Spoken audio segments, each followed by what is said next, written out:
जो हरि का भक्त होता है उसे हमेशा जय की प्राप्ति होती है, उसे कोई परास्त नहीं कर सकता है। जिनके मुख में प्रभु का नाम नहीं है वह भले ही जीवित है लेकिन मुख से मरा हुआ है। कोई व्यक्ति तुम्हें दुख नहीं देता बल्कि तुम्हारे कर्म उस व्यक्ति के द्वारा दुख के रूप में प्राप्त होते हैं। जिसका चरित्र ठीक नहीं है वह कभी सुखी नहीं हो पाएगा, इसलिए चरित्रवान बनो। हमें सच्चा प्रेम प्रभु से प्राप्त होता है। किसी व्यक्ति से क्या होगा, कोई व्यक्ति हमसे प्यार कर ही नहीं सकता क्योंकि वो हमें जानता ही नहीं है, तो कैसे करेगा। बहुत होश में यह मत सोचो कि कोई देख नहीं रहा। आज तुम बुरा कर रहे हो तो तुम्हारे पुण्य खर्चा हो रहे हैं। जिस दिन तुम्हारे पुण्य खर्चे हुए अभी का पाप और पीछे का पाप मिलेगा।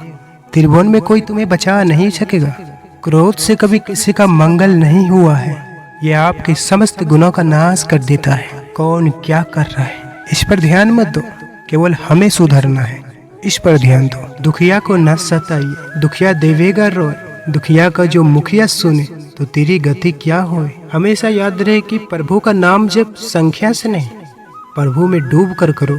यदि हम अपने मन को शांत और स्थिर करना चाहते हैं तो इसका एक उपाय यह है कि हम दृढ़ता पूर्वक भगवान के चरणों में शरण लें और उनके नाम का जाप करें। स्वयं को ईश्वर को समर्पित कर दो। यह जीवन जैसा भी है उनका दिया हुआ है। तुम्हारे पास जितने भी साधन संसाधन है वह उनकी कृपा का प्रभाव है। तुम जिसका भोग कर रहे हो वह सब ईश्वर का है। ऐसे विचार का साथ कर्म करो, जीवन यापन करो, जीवन सुखमय होगा। इस भौतिक संसार में किसी के पास आपको पकड़ने की शक्ति नहीं है। आप ही हैं जो पकड़ते हैं और आप ही हैं जिन्हें छोड़ना है। सभी समस्याओं के समाधान का एक सरल उपाय है, ईश्वर को अपना वास्तविक स्वरूप स्वीकार करें। इसके स्थान पर किसी को न रखें। हर रोज सुबह उठते ही गुरुदेव को प्रणाम करें और यह निर्णय ले कि आज हम अपना पूरा समय भगवान को समर्पित करने का पूरा प्रयास करेंगे। सत्य की राह चलने की निंदा और बुराई अवश्य होती है, इससे घबराना नहीं चाहिए। यह आपके बुरे कर्मों का नाश करती है। भगवान की आराधना के बिना मनुष्य सुख प्राप्त नहीं कर सकता। सपने में भी शांति नहीं मिल सकती। किसी भी तीर्थ में, किसी भी उत्सव में, किसी भी महान उत्सव में इतनी शक्ति नहीं है जितनी भगवान के नाम में है। इसलिए अपने आप को भगवान के नाम में डुबो दे। भगवत प्राप्ति के लिए वेश परिवर्तन की नहीं, अपितु उद्देश्य परिवर्तन की आवश्यकता है। संसार में फंसाने के लिए तो लाखों लोग हैं, लेकिन संसार से निकाल कर ईश्वर से मिलाने वाले एकमात्र आपके गुरुदेव ही हैं। तन और मन को पवित्र रखने से संसार से वैराग्य हो जाता है और इन्हें अपवित्र रखने से भोगों और शरीर में आसक्ति बढ़ जाती है। अपनी सारी कमियों से चिंतन हटाकर एकमात्र प्रभु का चिंतन करिए। आप में समस्त दिव्य गुण जागृत हो जाएंगे। जिसकी जवानी तपमय है उसकी वृद्धावस्था महान आनंदमय होगी, और जिसकी जवानी भोगमय है उसकी वृद्धावस्था दुर्गतिमय होगी। जिसके मुख में नाम चल रहा है उसका दसों दिशाओं में अमंगल नहीं हो सकता।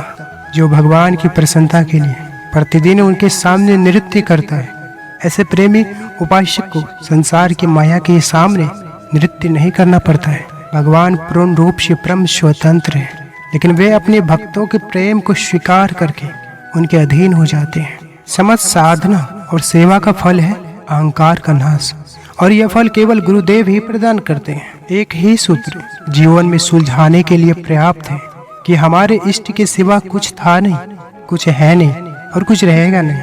कामना संपूर्ण पापों, संतापों, दुखों और जन्म मरण की जड़ है। कामना वाले व्यक्ति को जागृत तो क्या सोपन में भी सुख नहीं मिल सकता। इसलिए कामनाओं का त्याग करें। समस्त असाधनों को मिटाने के लिए सर्वसमर्थ साधन है निरंतर भगवत स्मरण और पवित्र आचरण। भगवान ने ये जो शरीर रूपी खेत दिया है, जो बो रहे हो वही काटना भी पड़ेगा। बुद्धिमान हो, इसलिए प्रभु की आज्ञा से चलो। दुख तुम्हें स्पर्श भी नहीं कर पाएगा। पेट पालने के लिए मजदूर 8 घंटे गर्मी, वर्षा, ठंड में काम करता है। मालिक के अपशब्द सुनता है। तुम बड़े सपने तो देखते हो, पर आध घंटे की दिनचर्या भी पूरी नहीं करते। कैसे बात बनेगी। अपने मन को इतना काबू कीजिए कि 15 घंटे भी लगातार पढ़ना या काम करना पड़े तो मन आपको रोक ना पाए।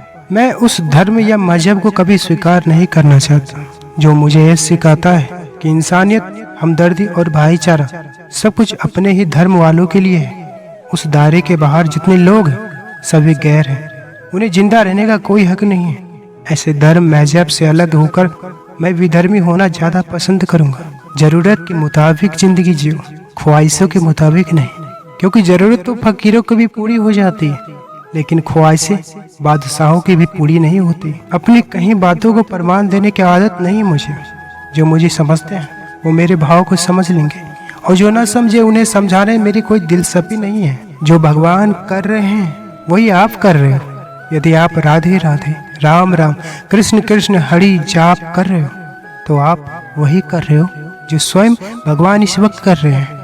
भगवान का अनादर इस बात में नहीं कि तुम मंदिर नहीं गए, बल्कि इस बात में है कि तुम मंदिर जाकर भी तुम संसार के वस्तुएं मांग कर लौटाए। उसे नहीं मांगा जिसे मांगने से सब मांगे मिट जाती है। यहाँ कोई किसी से प्यार नहीं करता। अपने सुख, अपने स्वार्थ की जब तक पूर्ति होती है तब तक लोग उससे प्यार कहते हैं। जब जरूरत खत्म या मन की कहीं और लगने लगता है तो लोग एक दूसरे की कदर बंद कर देते हैं।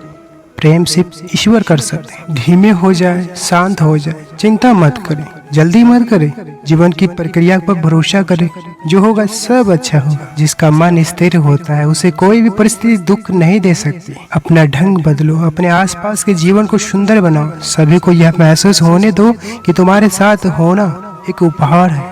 कोई तुम्हारी इच्छा पूरी करने के लिए पैदा नहीं हुआ है। दुनिया में सब अपनी इच्छा पूरी करने के लिए आते हैं, इसलिए किसी से उम्मीद मत रखो। मैं जीवित हूँ, सांस चल रही है, शरीर चल रहा है और मैं तुझे पल पल याद कर रहा हूँ। इससे ज्यादा मैं क्या मांगू। यह संसार एक प्रशिक्षण है। यहाँ पैर जमाने की कोशिश मत करना। सिकंदर और नेपोलियन नहीं जमा पाए, बुद्ध और महावीर इसे दूर हट गए, तो तुम कैसे जम सकते हो। तुम बस इस संसार से जग जाना। यदि घर में आग लगे उसी वक्त कुआं खोदने से क्या फायदा होगा। वैसा ही उम्र रहते कार्य कीजिए। समय बीतने के बाद आपके कर्म का कोई फायदा न होगा। आम के पेड़ पर एक बार ही फल लगते हैं, लेकिन पेड़ साल भर गुप्त तरीके से फल को तैयार कर रहा होता है। कामयाबी भी एक झटके में नहीं मिलती, सालों मौन रहकर उसकी तैयारी की जाती है। पूरे दिल से उससे कह दो, आज से आप हमारे, हम आपके। यदि आवाज दिल से निकली होगी तो इसी पल से तुम्हारी चिंता समाप्त होने लगेगी। भगवान आपकी तरह नहीं सोचते। आप अपने विचारों से अपना मंगल चाहते हो और भगवान अपने विचारों से आपका मंगल चाहते हैं। तुम चिंता मत करो, तुम्हारा मंगल भगवान के विचारों से ही होगा। जिस काम को करने में तुम्हें मजा नहीं आ रहा है उसे जबरदस्ती मत करो। कोई काम तुम्हारी खुशियाँ या जीवन से ज्यादा मूल्यवान नहीं है। तुम्हारी सबसे बड़ी समस्या कभी कभी तुम्हारे भीतर का संत जगकर तुम्हें कुछ अच्छा करने को कहता है, पर पुरानी आदतों के कारण वो विचार खो जाता है। तुम एक विचार पर रुको, उसमें भाव डालो, तभी कुछ बदलेगा। नियम और निरंतरता, ये दो ऐसे गुण हैं जिसको अपनाने से तुम्हारी जिंदगी निश्चित ही बदल जाएगी। अपमान प्रेम की गरिमा को भंग करता है। तुमसे प्रेम करने वाला कभी भी तुम्हारा अपमान नहीं कर सकता। शराब बेचने वाला कहीं नहीं जाता, लेकिन दूध बेचने वाला गली गली जाता है। वैसे ही अच्छाई के पीछे कोई नहीं जाता, बुराई के पीछे सब चले जाते हैं। भगवान को दैन्यता बहुत प्रिय है। जो अभिमान और गर्व का त्याग कर दैन्यता को धारण करता है वह भगवान को बहुत प्रिय हो जाता है। 6 महीने रात जल्दी सो जाओ और सुबह सूर्य उदय से पहले उठकर देखो। यदि तुम्हारी जिंदगी बदलाव नहीं आए तो मेरे खिलाफ मुकदमा चला देना। परमार्थ के मार्ग में जिसे अपमान, निंदा, तिरस्कार और दुख मिल रहा है वो बहुत सौभाग्यशाली है। उसे भगवान अपने अनुरूप बना रहे हैं। जो भगवान को अपना मानकर भजन करते हैं वे देव ऋण, ऋषि ऋण और पितृ ऋण से मुक्त हो जाते हैं। अपने मन और बुद्धि को प्रभु के चरणों में अर्पित कर दो। यही सर्वश्रेष्ठ दान है। हमारे प्रिय मित्र, अगर आप इस चैनल पर पहली बार आए हैं तो कृपया इस चैनल को सब्सक्राइब जरूर करें। इस वीडियो को लाइक करते हुए वीडियो के कमेंट में श्री राधे राधे जय श्री कृष्ण अवश्य लिखें। अब लेते हैं दोस्तों आपसे विदा। जय श्री कृष्ण।